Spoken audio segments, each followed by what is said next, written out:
Quý vị đang theo dõi chương trình tài chính của Đài Liêu Sài Gòn TV. Hôm nay chúng tôi và ông Oliver Shin từ bên ngân hàng Open Bank đến đây để bàn với chúng ta về đề tài SBA loan. Ông ta có nói sơ về vấn đề những cái thủ tục để mà xin cái loan SBA cũng như là cái thời gian.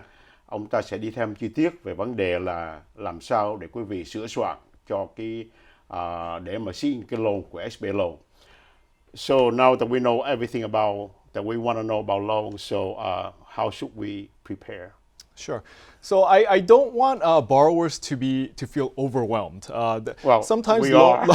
sometimes loan processes can involve a lot of documentation, a lot of information sharing, and I do hear that some borrowers or potential borrowers are scared off from SBA loans because they do understand it's a government loan and they expect a lot of paperwork, a lot of hurdles to clear. So I do want to emphasize that that's not the case, and the best thing for from the borrower's perspective is to kind of understand what's involved and to kind of be prepared, because that as long as they have some level of preparedness, it would make the process go a lot smoother.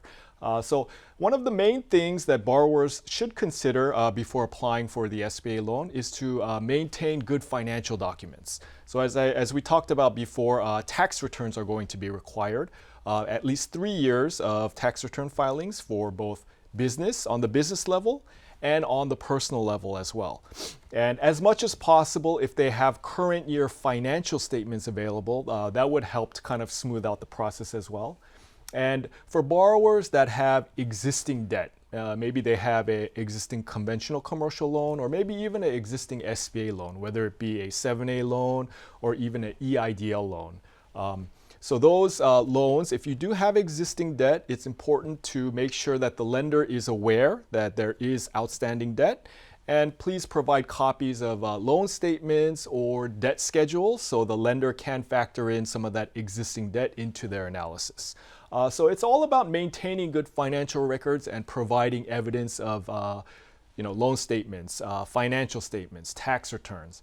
And another key, this is very important for potential borrowers, is that for an acquisition, let's say property purchase or business purchase, the lender is usually going to require evidence of funds for down payment, source of funds.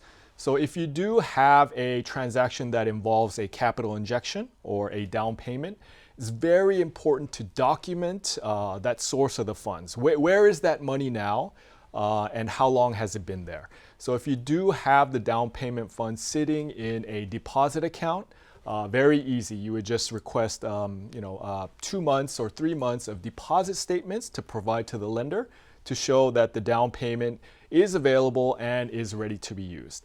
And I mentioned that because a lot of some first-time borrowers, they are not aware of this, and so they may have the down payment fund sitting at home, maybe under the mattress, in a box somewhere.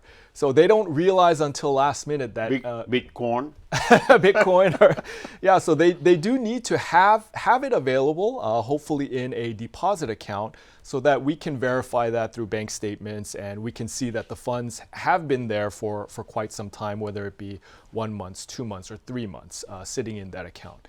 So it's very important. Anything involving down payment, please make sure to document it.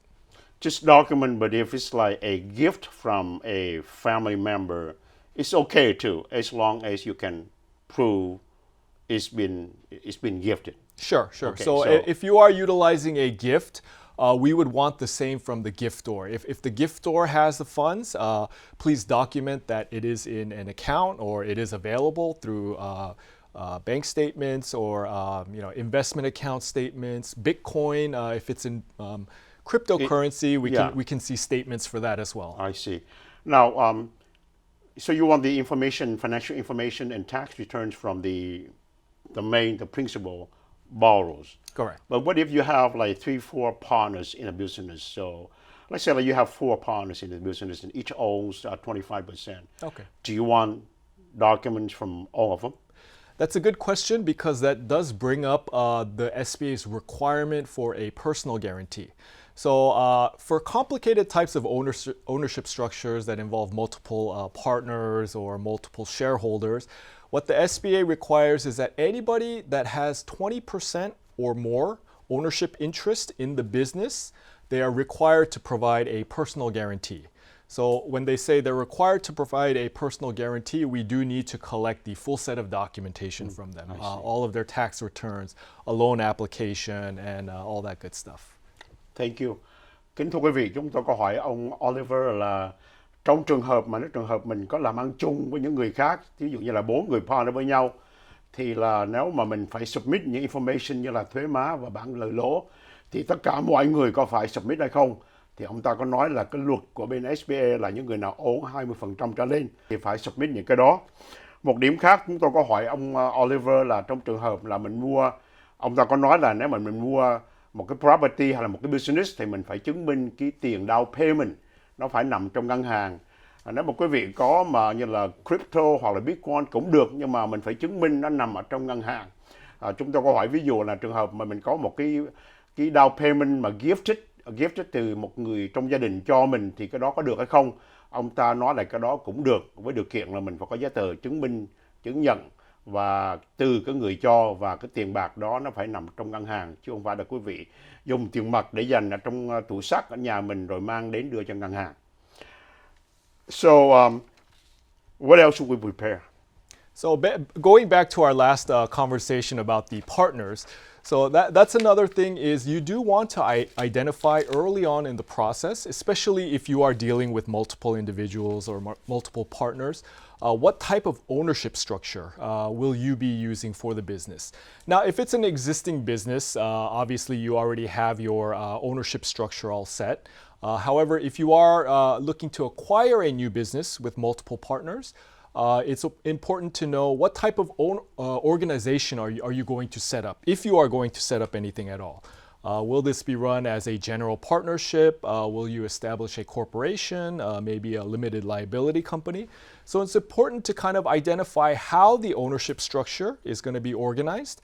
And also, depending on the type of ownership structure, there may be certain forms that need to be filed with the Secretary of State, maybe at the county level, to get licenses and permits. So it's important to take care of that, all of that in advance, to save some time towards the back end. Because if you